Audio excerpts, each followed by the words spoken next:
안녕하세요. 오늘은 대학생이 된다면 자취방 구하기 특집을 준비한 가정쌤입니다. 왼쪽에 있는 사진은 선생님 대학생 때 사진이에요. 2016년 사진입니다. 2016년이면 내가 몇 살이었을까? 나도 계산이 잘 안 되는데 13, 14, 15, 16 2015년인가 봐. 2015년이네? 21, 3, 4, 5. 22살이야. 어떻게. 쌤 22살. 22살의 세영입니다. 대학교 강의실에 가기 전에 강의 시간이 좀 남아가지고 강의실 들어가기 전에 거울을 발견해서 셀카를 찍고 있는 모습이네요. 지금하고 좀 다른 점이 있나? 앞머리를 지금 내렸다는 거 정도? 그게 좀 다른 것 같네. 이제 대학생은 어떻게 되는지, 대학생의 삶과 대학생의 자취방에 대해서 오늘 특강을 하도록 하겠습니다. 내가 아니면 아무도 안 가르쳐 주잖아. 지금 중학교 3학년이면은 3년 후에면 20살이 될 텐데, 중학교 2학년도 4년 후면 20살. 진짜 얼마 안 남았어요. 그때 이제 뭐 대학생이 되든지 취업을 하든지 해서 여러분이 혼자 독립을 하게 된다. 자취방을 구해야 되는데 아무도 알려주는 사람이 없다. 여러분이 20살이 될 때쯤에는 내가 가정선생님이 아니겠죠. 난 지금 중학교 가정쌤이니까 고등학교로 가기 쉽지 않아. 아마 노곡에서 몇 년 더 있을 것 같으니까 졸업하고 좀 찾아오도록 하시고, 어쨌든 지금 알려주는 거를 잘 들었다가 20살이 되자마자 자취를 하실 분들은 이 수업을 기억해서 자취방 그렇게 구하는 거라고 세영쌤이 그랬어. 떠올리면서 자취방을 구하면 됩니다. 그러다 혹시나 내가 생각이 나면은 세영쌤 잘 지내세요? 저 노곡중학교 땡땡이에요 하면서 연락을 하세요. 그러면 우리 땡땡이구나. 너 막 복도 뛰어다니고 질주하고 맨날 화장실 간다 그러고 했던 애가 그렇게 컸니? 하면서 우리가 연락을 할 수 있겠죠. 와우! 선생님 사진이 또 나왔네. 선생님 사진을 갖고 온 이유는 이 뒤에 배경이 기숙사이기 때문입니다. 여러분은 대학교를 간다면은 크게 두 가지의 선택지가 있어요. 세 가지다. 한 가지 더. 지금 우리 중학교 오는 것처럼 집에서 학교를 다니는 통학도 있습니다. 근데 이거는 가까워야겠지. 지금 우리가 살고 있는 우리 학교가 있는 창동에서 갈 수 있는 대학교는 이제 그래도 한 4, 50분 거리 안에는 있어야지 대학교를 왔다 갔다 하겠지. 가는데 1시간 반 이렇게 걸리면 좀 피곤하겠죠. 통학 말고 통학이 불가능하다는 전제하에 기숙사랑 자취입니다. 뒤에 배경에 보면은 이 기숙사는 이제 복도가 있고 옆에 이게 다 방이야. 하나는 화장실, 이거 써 있는 거 아마 화장실일 거야. 여기 다 방입니다. 그 방 하나에 한 명을 주지 않아. 기숙사는 항상 모자르기 때문에 2인실, 3인실, 4인실 이렇게 쓰게 됩니다. 근데 기숙사는 희망한다고 다 들어갈 수 있는 게 아니에요. 기숙사는 보통 집이 먼 친구들부터 배정을 해줍니다.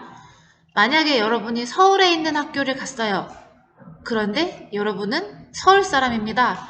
서울 친구들에게는 기숙사를 잘 안 주겠죠. 왜냐하면 대학교는 전국에서 모이니까 대학교에 가보면 알겠지만 친구들을 만났는데 난 제주도에서 왔어. 나는 경상도에서 왔어. 나는 전라도에서 왔어. 나는 강원도에서 왔어. 심지어는 난 미국에서 유학하러 왔어. 이런 친구들도 있을 겁니다. 기숙사는 집이 먼 순서대로 배정해주기 때문에 우리는 가능성이 희박하다. 우리가 기숙사에 들어가는 방법은 공부를 엄청 열심히 해서 우수한 성적으로 기숙사에 들어가는 방법뿐입니다. 기숙사 생활도 참 재밌습니다. 기숙사 뒤에가 기숙사 1층 입구예요. 여기가 이제 외박증을 쓰는 곳이에요. 나는 되게 빡센 기숙사를 나왔어. 선생님을 만드는 학교잖아. 선생님이 나온 곳이. 그러니까 이게 이 기숙사가 사도교육원이라는 교육과정의 하나였어. 그래서 이제 외박도 며칠 못해. 주말에는 이제 집에 갈 수 있어. 근데 저기다가 목적지, 집, 만날 사람, 가족 이런 식으로 써가지고 면제 몇 시에 나가서 언제 돌아올 건지 그런 걸 적어야 돼. 주말은 그렇게 외박이 가능하지만 평일에는 한 학기에 3번인가 밖에 외박을 못해요. 근데 그것도 어디 갈 건지 미리 신청을 해서 허락을 받아야 돼. 그리고 나 때는 없었지만 선배들은 아침에 일찍 일어나가지고 운동장을 돌고 그런 것도 있었대요. 막 기합받고 그런 게 아니라 교육과정상 아침에 일어나서 운동장 돌기 그런 게 있었고 밤에 점호도 있어 기숙사는. 다른 대학교는 모르겠는데 우리 학교는 12시에 점호를 했어. 층장이라고 선배 중에 층을 관리하는 역할을 맡은 선배가 와가지고 뭐 301호 박세영 네 이런 식으로 해가지고 진짜 있나 없나 밖에 혹시 나갔나 아직 안 들어왔나 이런 것도 체크를 합니다. 그래서 온갖 교육도 받았어. 심폐소생술 교육 뭐 특강 이런 것도 듣고 진짜 선생님이 되기 위해 온갖 트레이닝을 받았다. 지금 생각하면은 재밌었던 것 같아요. 옆에 사진 보니까 참 어렸다. 이것도 22살인 것 같은데 머리가 좀 크게 나왔지만 머리를 좀 자를까? 지금도 저렇게 보이냐? 아니야 사진을 저렇게 찍어서 그런 거겠지? 얘는 기숙사 살면서 학교 캠퍼스밖에 안 돌아다니는데 원피스에 힐 신고 참 그랬다.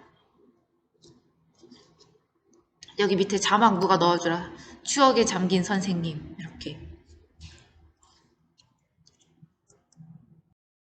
기숙사는 보통 이렇게 생겼어. 내가 다녔던 기숙사도 이렇게 생겼고요. 인터넷에 기숙사 치니까 다 이렇게 생겼어. 요 사진의 출처는 퍼시스 가구라는 곳에서 퍼왔고 기숙사 전문 가구점인가 봐요. 다 똑같이 만드나 봐. 이렇게 생겼어. 양옆에 침대가 있고요. 침대 밑에는 서랍장이 있습니다. 여기 이제 옷을 보관을 합니다. 옷. 그리고 여기 책상. 여긴 책상도 되고요. 책도 보관하고 노트북 펴놓고 과제도 하고요.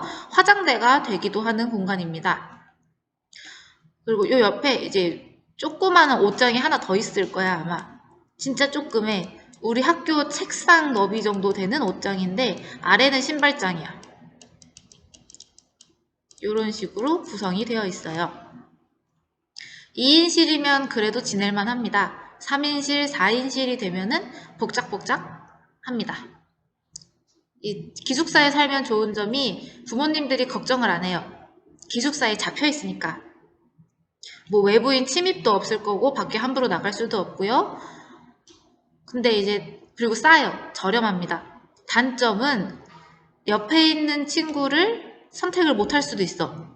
마음 맞아가지고 얘랑 살겠다 해가지고 살 수도 있지만 랜덤 배정인 곳도 있기 때문에 그러면 모르는 사람과 어색하게 방을 쓰는 채로 친해져야 합니다.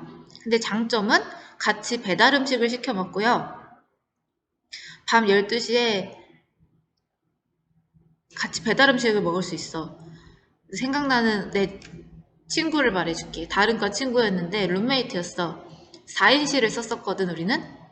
근데 그 4인실 애들이 다들 밤에 뭘 시켜 먹는 걸 좋아했던 거야. 그래서 나은이라는 친구가 지금은 초등학교 선생님하고 있는데 나은이가 들어오면서 언니 오늘 엽기 떡볶이 각이에요? 이러면서 들어와. 그럼 나은이가 그러면은 침대에 누워있던 효민이가 일어나. 효민이는 지금 국어 선생님을 하고 있어. 효민이가 콜! 이렇게 일어나. 그리고 이제 4명이 먹어. 그럼 먹고 있다가 희수라는 아이가, 희수는 영어 선생님이야. 지금 영어쌤을 하고 있어. 희수가 밥 비벼 먹자 하면서 햇반을 꺼내. 그러면은 옆에 있던 이제 옆방도 있었거든. 우리 옆방도 친했어. 옆방에 있던 유림이가 난 김이 있지 이러면서 김을 가져온다? 아무튼 골 때렸어. 나는 뭐 했냐고? 난 먹고 있었지. 열심히 먹었어. 나는 주로 캔커피 공급 담당이었어. 기숙사는 여러 명이 복작복작 살기 때문에 다 같이 마음 맞으면은 재밌게 잘 지낼 수 있는 장점이 있고 이제 같이 사는 사람들끼리 마음이 안 맞으면 싸우고 방 바꿔달라고 난리를 피고 그런 일이 발생하는 단점이 있다. 기숙사 썰도 되게 많은데 이제 우리 방은 아니었는데 다른 방의 경우에 이제 밤 12시 되면 못 나가요. 배달 음식도 이제 사감님 선생님 허락을 받고 살짝 받고 해야 돼. 근데 그게 어려우니까 어떤 방에서 치킨을 몰래 시킨 거야. 밤 12시가 넘어서. 근데 밖에 나갈 수가 없으니까 창문에다가 이제 줄을 내려보냈대. 그래서 치킨 아저씨한테 배달 오신 분한테 줄 내려놨으니까 줄에 치킨 좀 묶어달라고. 그래가지고 창문 밖으로 줄에 매달아서 돈 내보내고 그 줄에 다시 치킨 묶어가지고 창문으로 이렇게 들어 올려가지고 치킨을 받고 그렇게 먹은 방들이 있었대. 대단하지. 기숙사는 그렇게 재미있게 살 수 있는 장점이 있다.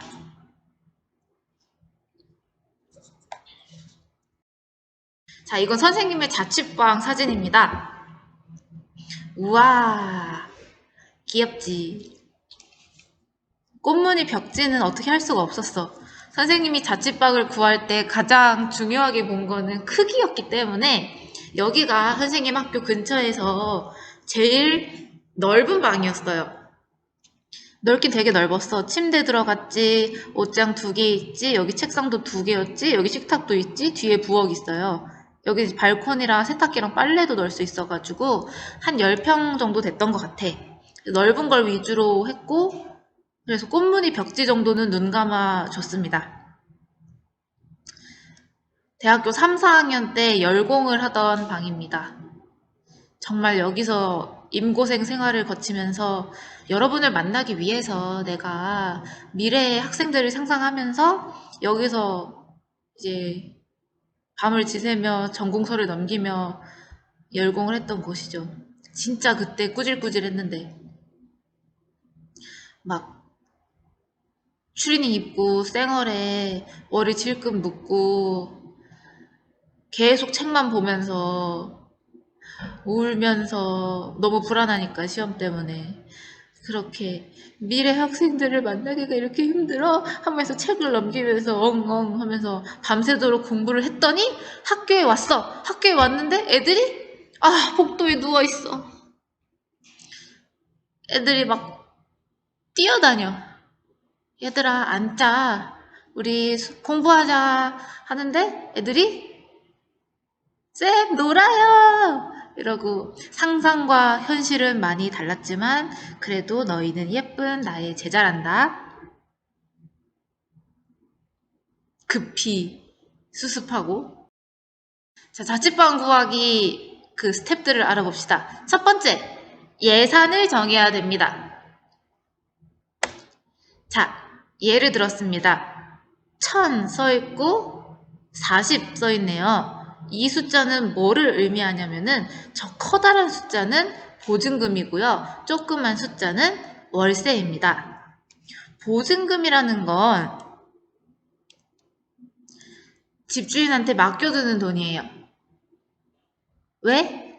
매달 주는 이 월세, 집을 빌린 대가로 매달 지불하는 돈을 안 내거나 아니면 집을 망가뜨렸을 경우에 문짝을 부신다든지 변기를 부신다든지 뭐 그럴 경우에 이 보증금에서 배상할 수 있도록 맡겨놓는 돈이에요. 근데 요 월세가 매달 나가잖아요. 요것만 나가는 게 아니라 매달 나가는 돈이 또 있습니다. 공과금과 관리비라는 건데요. 공과금이라는 거는 수도요금, 물값, 그다음 전기요금, 가스요금 같은 것을 포함합니다. 집에서 변기물을 내린다든지 세수를 한다든지 하는 그 물, 그다음 불을 켜는 거, 핸드폰 충전하는 거, 뭐 그 가스레인지를 켠다는 거, 난방을 하는 거 전부 이 공과금 요금에 포함돼서 나올 겁니다.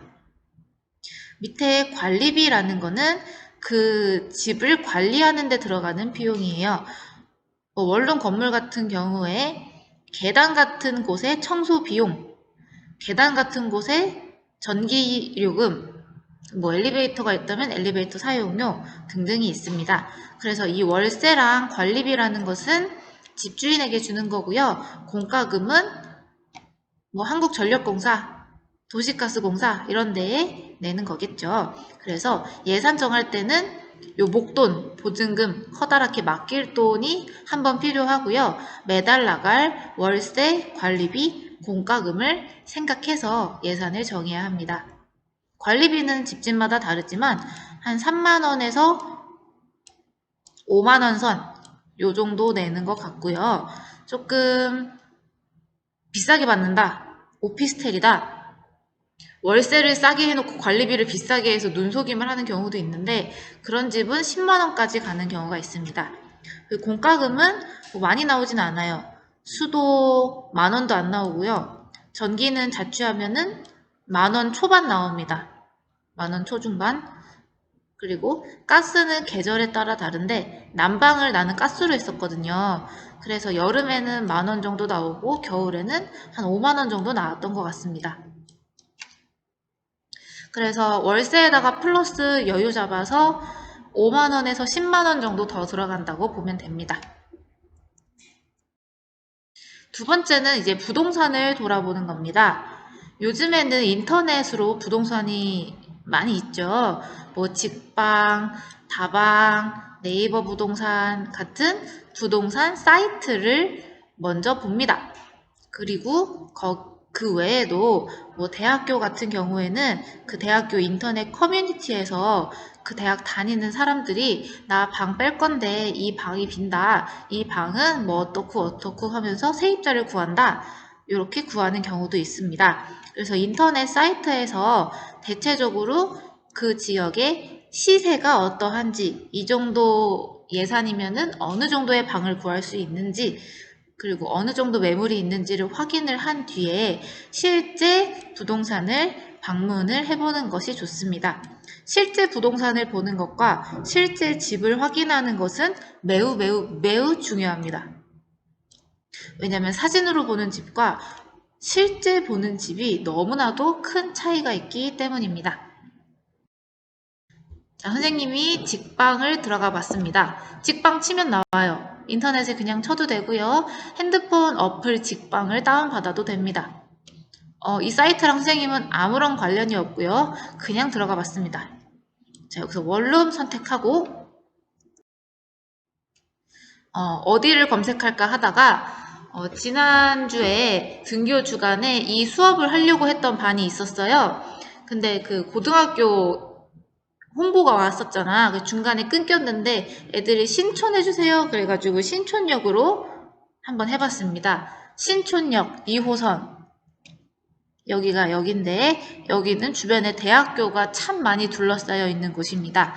오른쪽이 이화여대, 여기 위에 연세대, 왼쪽 아래에 홍익대, 오른쪽 아래에 서강대, 이렇게 4가지 대학교를 둘러싸고 있는 역입니다. 물론 지하철역에서 각각의 대학교를 걸어가려면 매우 멉니다. 선생님이 논술 보러 이 중에서 연대, 이대, 서강대 3군데를 다 가봤기 때문에 압니다. 멉니다. 걸어서 조금 걸려요.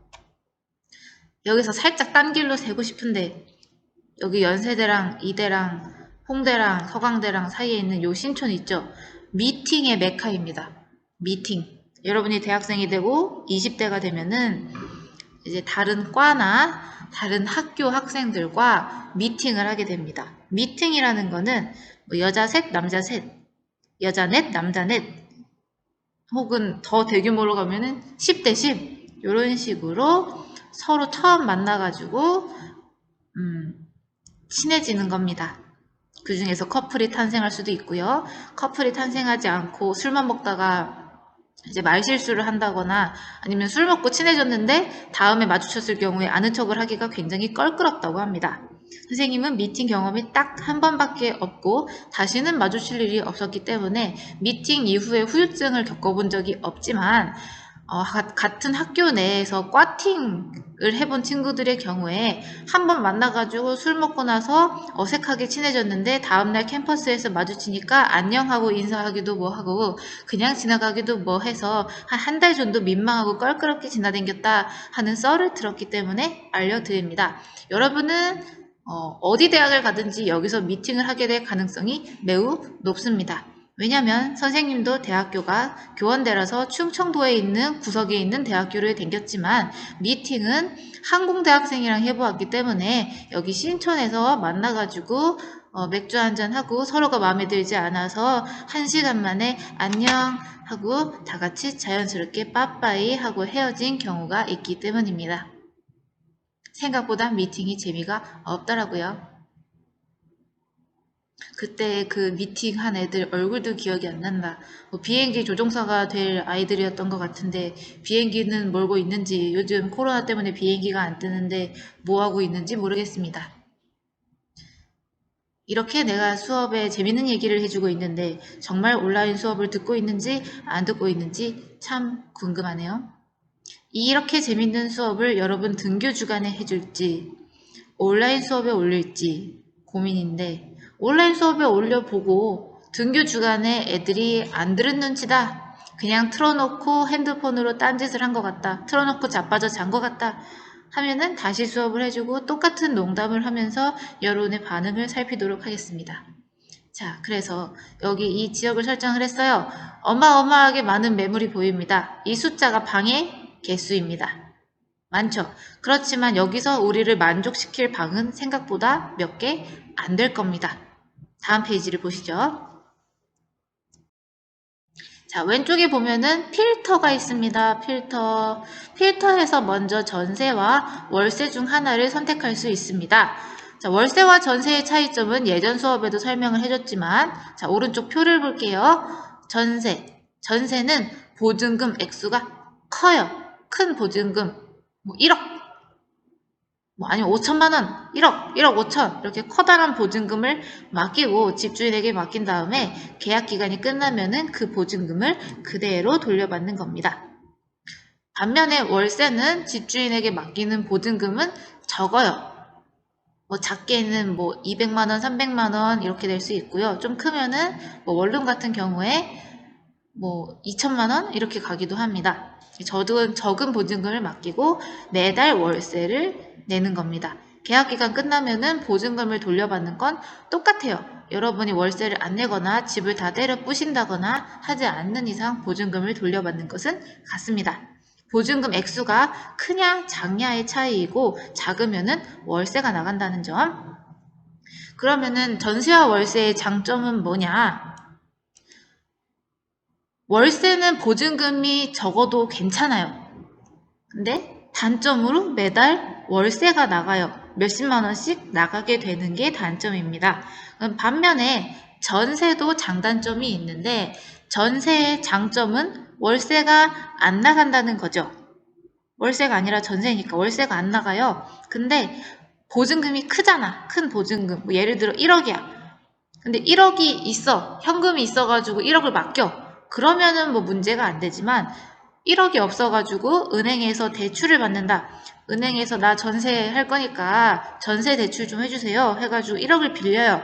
그 은행에서 그냥 빌려주겠어? 아니지. 돈을 빌려주니까 그에 대한 이자를 받습니다. 근데 그 이자가 1억이면은 대충 연 3% 때리면은 1년에 300만 원 정도 나갑니다. 그럼 한 달에 한 20, 30 정도 되는 돈이 나가요. 근데 그게 월세보다는 싸다. 은행에서 돈을 빌리고 그 대가로 은행에 이자를 주더라도 월세로 나가는 월세보다는 은행에다 주는 게 저렴하다. 그게 장점입니다. 근데 단점은 큰 보증금을 맡기잖아요. 근데 그거를 못 돌려받을 수도 있다는 겁니다. 집주인에게 보증금을 맡겼는데 집주인이 망했어. 그 집주인이 돈이 없대. 그러면 못 돌려받을 수 있는 겁니다. 그러면 그 집주인이 빚이 얼마나 있는가 그걸 봐야 하는데 그 집을 보면은 등기부 등본이라는 게 있어요. 거기에 그 집을 담보로 돈을 얼마나 빌렸는가, 집주인이 그 집에 대한 빚이 얼마나 있는가를 찾아볼 수 있습니다. 그 빚이 너무 크다면은 그 집주인이 이미 빚이 많은 상태이기 때문에 여러분의 돈을 못 돌려받을 수 있다는 점. 이제 금액이 크면은 그 부담이 크겠죠. 월세여가지고 보증금이 200밖에 안 돼.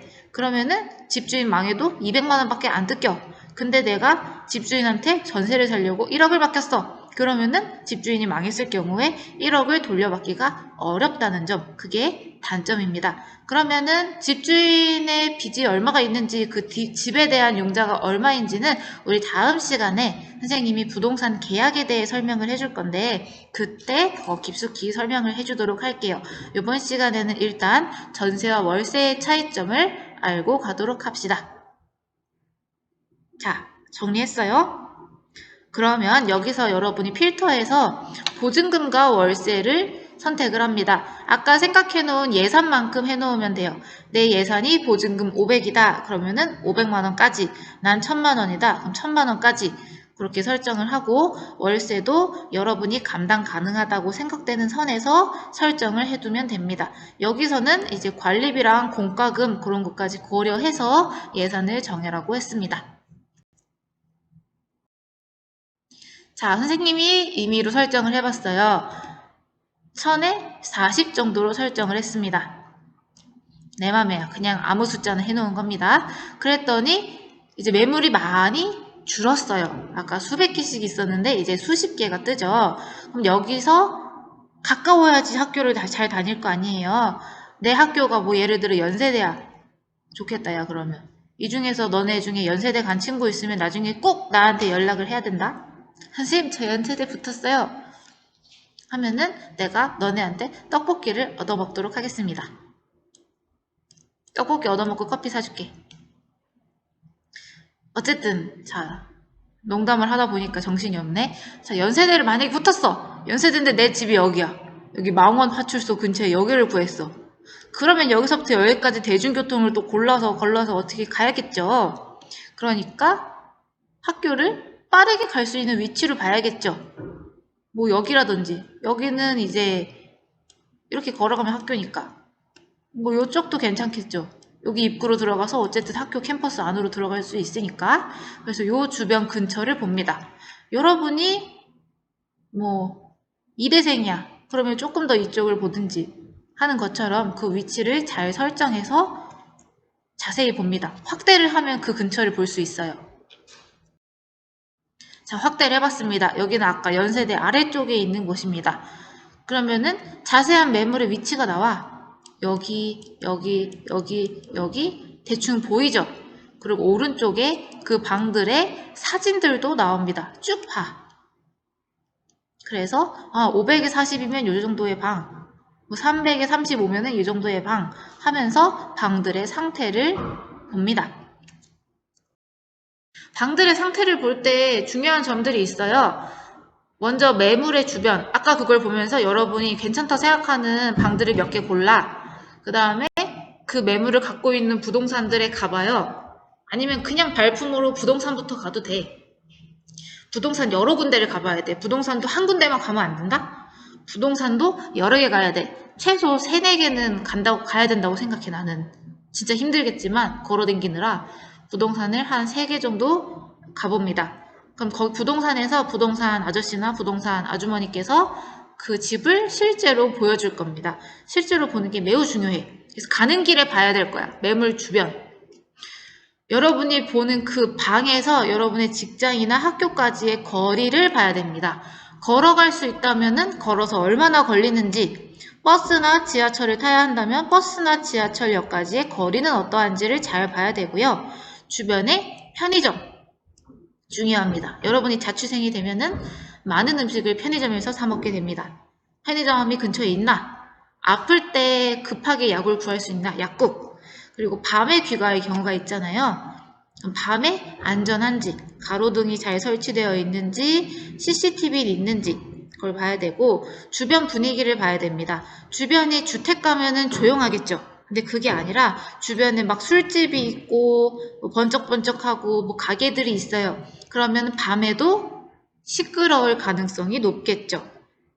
밤에 술 먹은 사람들이 집 주변에 돌아다닐 확률이 높단 말이에요. 당연히 있겠지. 집 근처가 번화가가지고 번화가랑 맥주집 있고 그러면은 거기서 술 먹은 사람이 나와가지고 돌아다닐 거 아니야. 그러면 시끄럽다.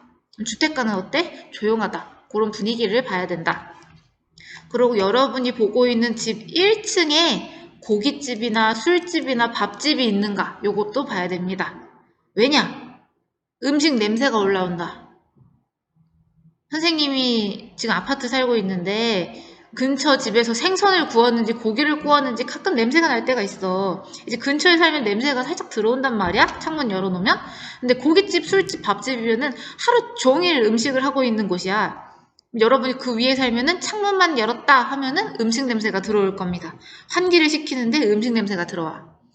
더 중요한 거는 이제 벌레가 올라올 수도 있다는 거. 음식이 있잖아. 음식이 있는 곳에는 벌레가 꼬여. 물론 그 음식점에서 뭐 세스코라든지 뭐 벌레 퇴치를 잘 하겠지만 그래도 그 벌레가 위로 올라와서 우리 집으로 올라올 수도 있다는 점. 그래서 집 1층에 저런 게 있으면은 보통 피하는 게 좋다라고 난 들었다. 그리고 대로변인가? 대로변은 대로라는 건 큰 도로라는 거고 대로변은 도로 근처라는 건데 도로가 지나 있으면은 차가 지나다니면은 시끄럽겠죠. 그래서 그걸 주의하란 얘기입니다. 지금 수업 시간이 30분이 넘어가서 내가 마음이 급해졌습니다. 그리고 방 상태를 봐야 된다. 방 상태에 대한 내용은 다음 시간에 계속 하도록 하겠습니다. 왜냐면 여러분이 과제도 해야 되니까 수업은 여기까지. 안녕.